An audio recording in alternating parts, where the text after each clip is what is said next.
What's going on, guys, and welcome to my Friday Night SmackDown audio review for April 19th, 2024. I'm Graham G. Matthews. Hope you guys are doing well and having a great weekend so far.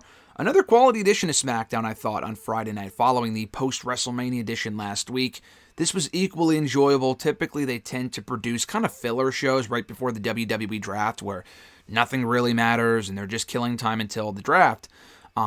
Honestly, the draft right now, as excited as I am usually for it, and I still am this year, not a lot typically changes monumentally, but you gotta kind of temper your expectations a little bit. I'm looking forward to the draft, but honestly, the focus right now is firmly on Backlash, which is coming up in 2 weeks. Now, they're doing Backlash in France in 2 weeks. I think they're doing SmackDown from France on that Friday right before Backlash, that Saturday on May 4th. May the 4th be with you, which is pretty cool. I'm not reviewing that final SmackDown before Backlash, most likely, just because Backlash is airing so early in the afternoon on Saturday, the following Saturday, so I probably won't even be reviewing it. But I will be talking about the draft next week here on my SmackDown review. But they're doing a good job of building up the card. We found out on this show the new number one contender to the Undisputed WWE Championship at the pay-per-view. We might have a triple threat on our hands for the WWE Women's Championship as well, based on what happened on the main event of this show. And we have all new WWE Tag Team Championships as well. I don't know, as well as new number one contenders. I don't know if that match is going to be happening at Backlash or next week, or maybe the SmackDown. I would probably assume the SmackDown before Backlash. But we have a lot of new contenders and new feuds going on SmackDown and on Raw as well. You know, for as much as they've said it so far, they've really shoved it down our throat, but it truly does feel like a new era so far in WWE. The shows have been enjoyable, logical stuff is happening.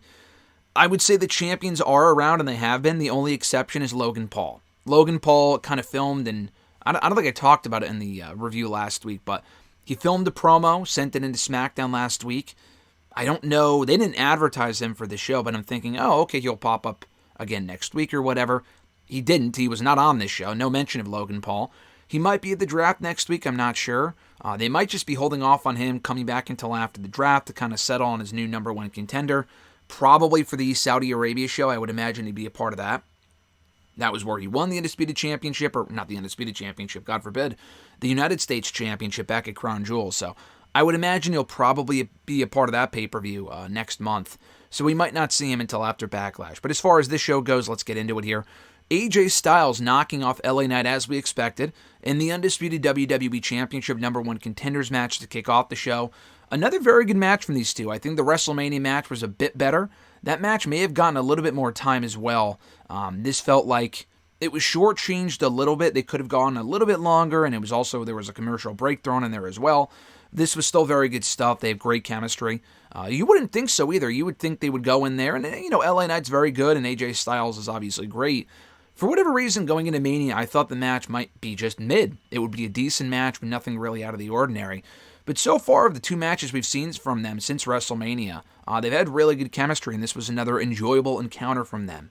So AJ going over clean, too, which was surprising as well. I thought he might cheat or there might be interference, but no, AJ just won clean straight up, which was cool.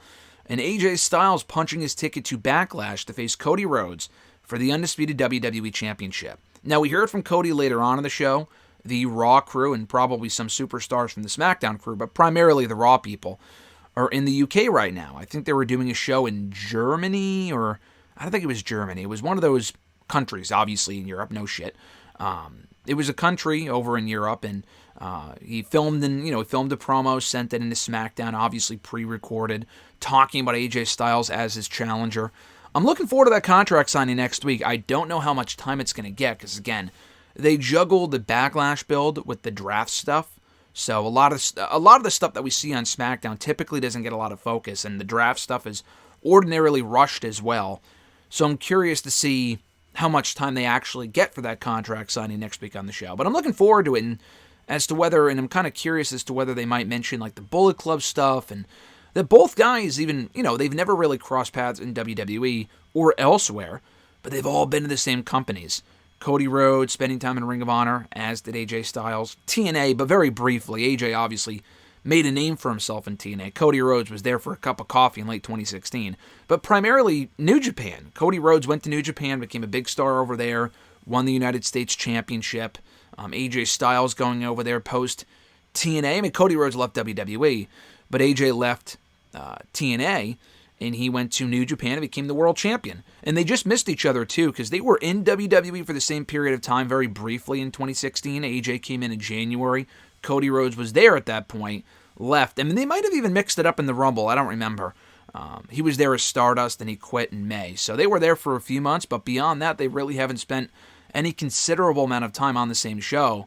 And then when AJ was on Raw, when Cody Rhodes came into the company in 2022, a couple of years ago, AJ was hurt. He got hurt around that time, and he wasn't really around, so they haven't really spent any, again, considerable amount of time on the same show together until now. So I'm looking forward to the match, and I thought this was a really good way to kick off the show.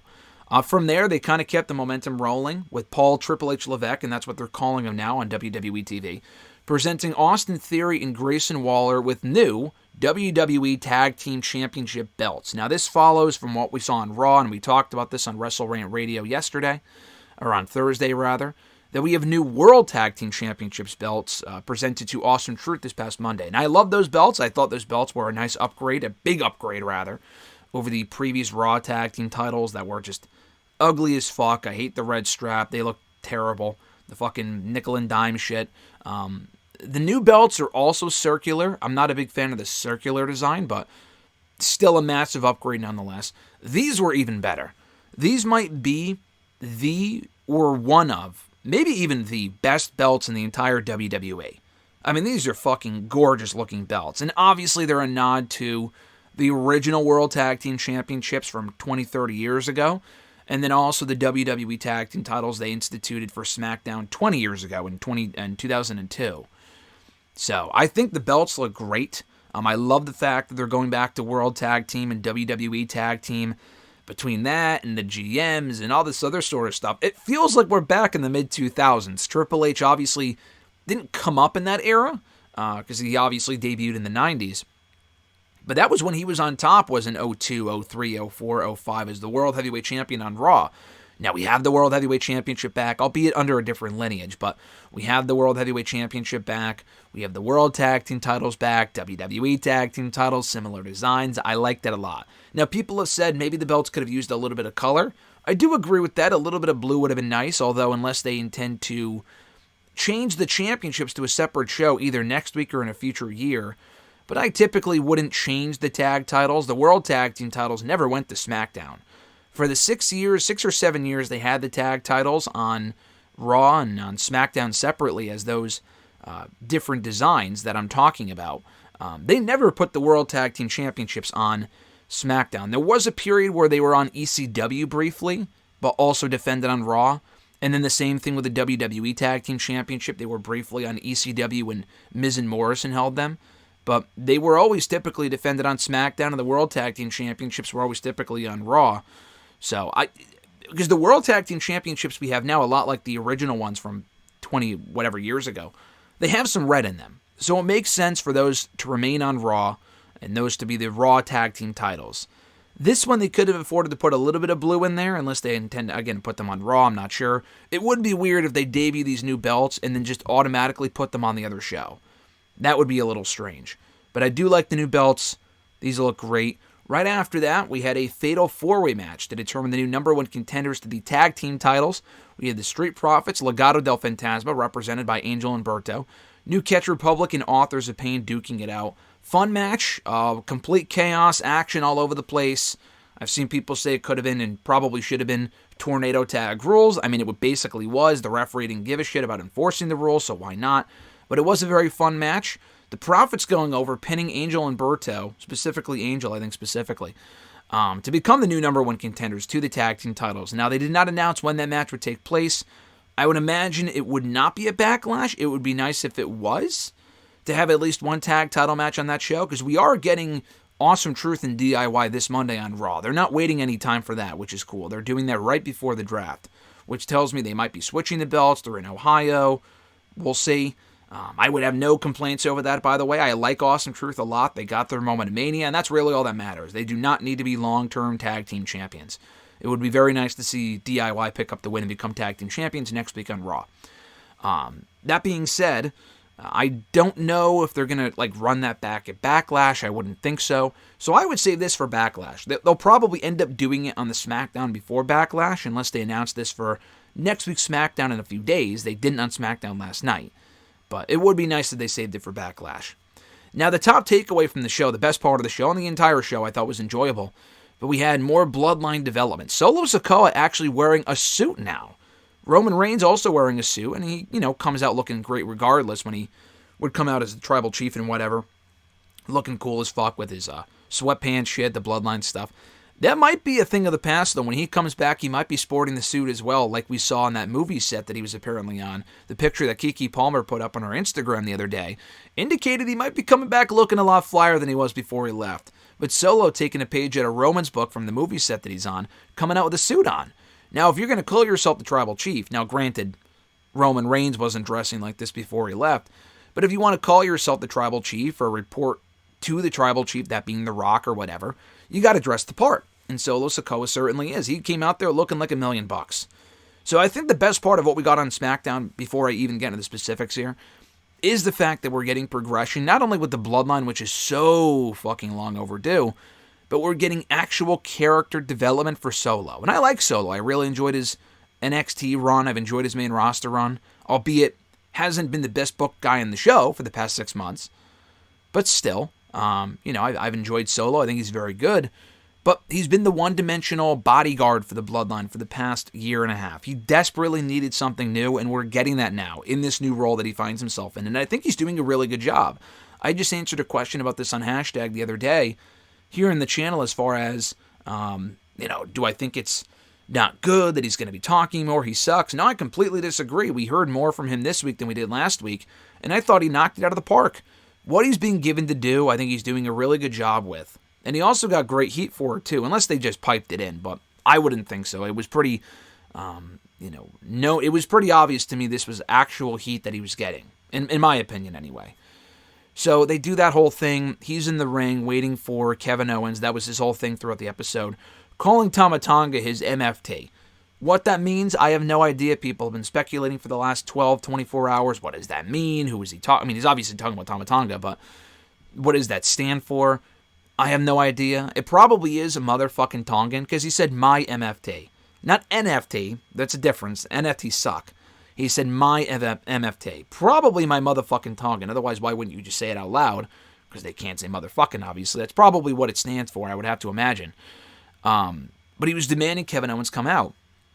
And then Kevin Owens came out, but a bloody mess. No, I thought this was sick. I wasn't really sure. And again, we've talked about this since then, since the Rock Cody angle last month. Was it even last month? It was last month. Barely, but it was a month ago. That Rock bloodied up Cody at the end of Raw in Chicago. That was a great angle. They did something similar here, where you don't see Kevin Owens get bloody, but Tama Tonga kind of drags Kevin Owens from the back, and he was already a bloody mess. Not a little blood either. Half of Kevin Owens' face was bloody. Clearly not real blood, obviously, but it doesn't need to be. Just the illusion of blood makes a big difference. And when it's done sparingly and in the right circumstances is when it's impactful. I never thought we would ever get back to a point in WWE where it was still PG. It's a very loose PG, but it was still PG, while also getting actual blood on the show. And not accidental blood in matches and shit. I'm talking about in angles like this. I don't know when the last time was before the Cody thing and this one that we had actual blood used consistently in WWE, but it's not every week either, and that's the key. Like, AEW isn't really guilty of this lately, but like even sometimes in the same fucking show. I mean, maybe they'll bust themselves hard, they'll bust themselves open hard way or whatever, but like it's multiple matches on the same show, or it's every single fucking week. I'm looking at you, John Moxley. That hasn't happened in recent memory to my knowledge, but it would happen way too much to the point where it doesn't mean anything. And in WWE at this point, it's only been done twice in the span of a month, but it means something for both angles. I thought it was an amazing visual. Owens battling back, trying to fight back against Tama Tonga before he was outnumbered here by the bloodline. Paul Heyman hesitant the entire time, by the way. He was scared of what Solo Sikoa was becoming right in front of his very eyes. Tama Tonga kind of giving an intimidating presence as well, laying out Kevin Owens. I thought this was great. Now, I think they attacked Kevin Owens because he kind of disrespected them last week by going into the new locker room that once belonged to the bloodline. He walked right into Cody's locker room. So Kevin Owens appears to be dragged right back into the bloodline nonsense. He just can't escape from it. He was involved when it first started, when it was kind of the very beginning, back in late 2020. He challenged Roman on 3 consecutive occasions for the Universal Championship, lost every time, and then kind of went off and did his own thing. And then got brought back into the bloodline nonsense back in late 2020, early 2023, and that lasted a good 6-7 months. Got the better of them at Saudi Arabia and Night of Champions. And now he's back involved with the bloodline again because he's on the same show and he dared to disrespect them on last week's show.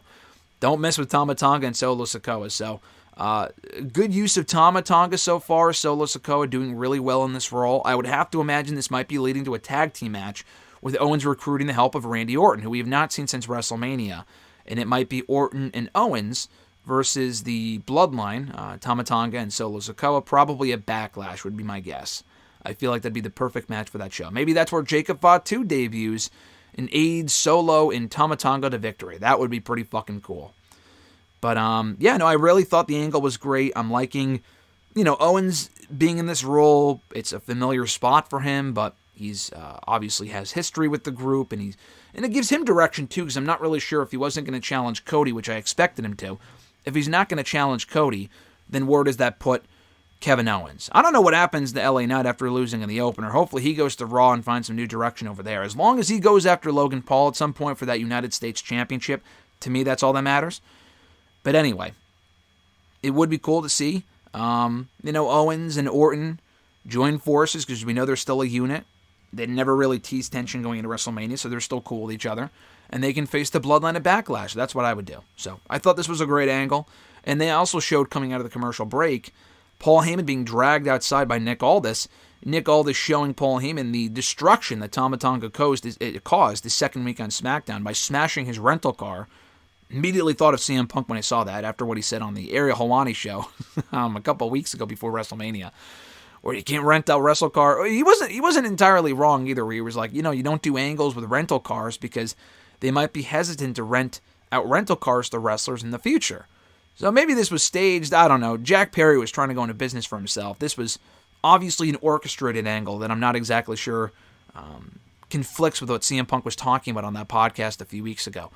But anyway, so you see a car slammed right into another. There was smoke coming out of it. The car destroyed, whatever. And Nick Aldis said, Tama Tonga did that. Your boy Tama Tonga did that. And Paul Heyman was like, oh, no, I didn't. That had nothing to do with me. I didn't order that, blah, blah, blah.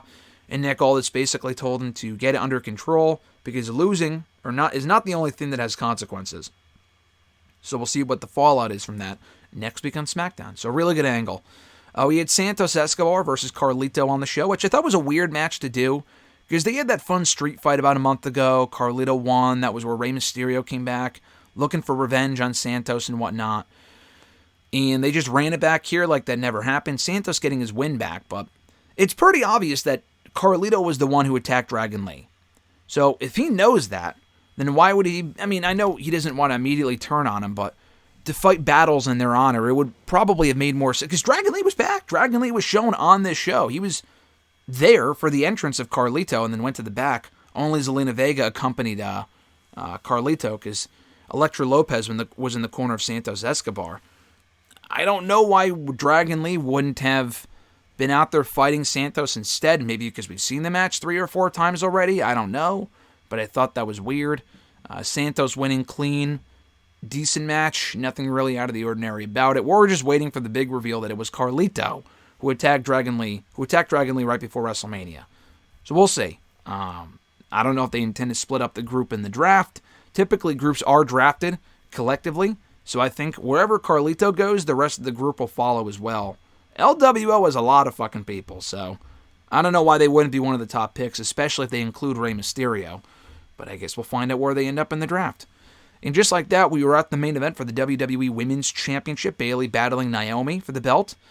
Very good match here. The last time we saw this match, they said, was back in Saudi Arabia 4 years ago at Super Showdown. That would have been right before COVID. Bayley won that match to retain her title.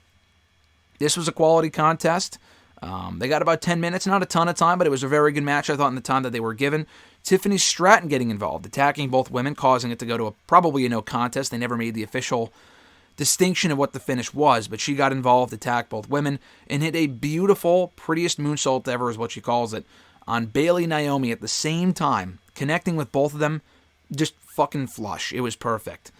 And Tiffany's standing tall to close the show. So I thought this was a good match and a great post-match angle, indicating it might be a triple threat for the championship at Backlash. Remember, Tiffany lost to Naomi last week when Naomi said, I want the next shot, or Bayley kind of handpicked her to get the next shot. Tiffany interrupted Bayley saying, I want the next shot. She had been undefeated prior to that point on SmackDown. She loses. She's not happy about it. She attacks both women. So I don't like the fact we got a dirty finish, but it does keep Naomi in the mix for right now, and unless she goes to Raw with Jimmy. Wherever Jimmy goes, she's going too, obviously.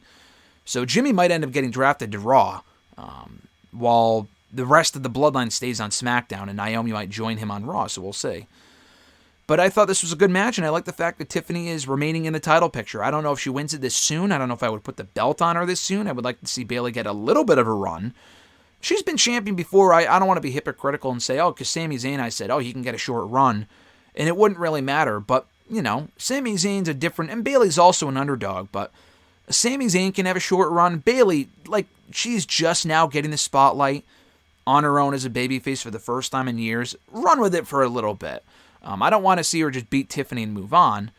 I think Tiffany would be a better fit for Miss Money in the Bank, as people have said, or Queen of the Ring, or whatever it might be. That's what I would like to see. I don't need to see her as champion this soon. It would be cool, but I feel like I just don't want it to come at the expense of Bayley is the problem. So we might get that triple threat of the pay-per-view, because I don't know if they're going to crown... I know they said during the show they're crowning a new Women's World Champion on Monday's Raw via a Battle Royal. We knew they were crowning a new champion on Monday, we just didn't know how. And they're doing a Battle Royal. They're not doing a tournament in the same night, which I'm kind of happy about, because we're getting a fucking tournament with Queen of the Ring in a month. And we've had a lot of triple threats and fatal four-ways. Doing a Battle Royal probably just makes the most sense at this point. So I would be surprised if someone won the belt on Monday, and then a week and a half later they have a title match at Backlash with the new champion. That would be kind of surprising to me personally. So I feel like this would be a better match saved for Backlash, with Bayley battling Naomi and Tiffany Stratton at the same time. So that's it for SmackDown, April 19th, 2024. A very good show, I thought, much like last week. Progression with some storylines, good matches, good title match to close the show, very good number one contenders match to start the show, stuff moving forward, heading into the draft and into Backlash. So I really don't know who's ending up where in the draft. We're going to do a complete mock draft breakdown on WrestleRant Radio next week, as we typically do. So keep an eye and ear out for that. But I don't really know, what... maybe LA Knight to Raw, like I said, but I just want him to end up on the same show as Logan Paul. I don't really know who you draft, because I feel like if Cody Rhodes is indeed going to SmackDown, then I don't really know. I'm honestly not really sure what you do with the rest of the roster. I assume they might try to keep, and they probably should, keep all the same championships on the same show. And by that I mean the WWE Tag titles, the WWE Women's Championship, and the WWE Championship itself would all make sense to be on the same show. That probably being SmackDown. I would not draft Bayley, Cody, and Waller in theory all to Raw. I suppose you could. I wouldn't do that myself. Now, the mid-card championships you can change. The Intercontinental Championship could go to SmackDown, and the United States Championship could go to Raw. That would be fine, but then you have to kind of draft the people that are involved in the title picture as well. So, for the United States Championship, like I said, LA Knight has got to follow Logan Paul. I feel like that's a given. If the Intercontinental Championship were to then go to SmackDown, you got to put Sami Zayn and Chad Gable on the same show. They've been feuding lately. Do not break them up. I would think you would put Bronson Reed and Sheamus on SmackDown as well, because they're all chasing the same title. So I don't know. That's probably what I would do. And, we'll see what happens next week. We'll talk about it here on the SmackDown audio review next Saturday here on the channel. So until then, guys, thank you so much for checking out my review for this week, for April 19th, 2024, for Friday Night SmackDown. I appreciate the support. Be sure to like the video, drop a comment, share the video, and subscribe to the channel for more daily content. I'm Graham G. Matthews. Have an awesome one, folks, and I'll catch your ass down the road.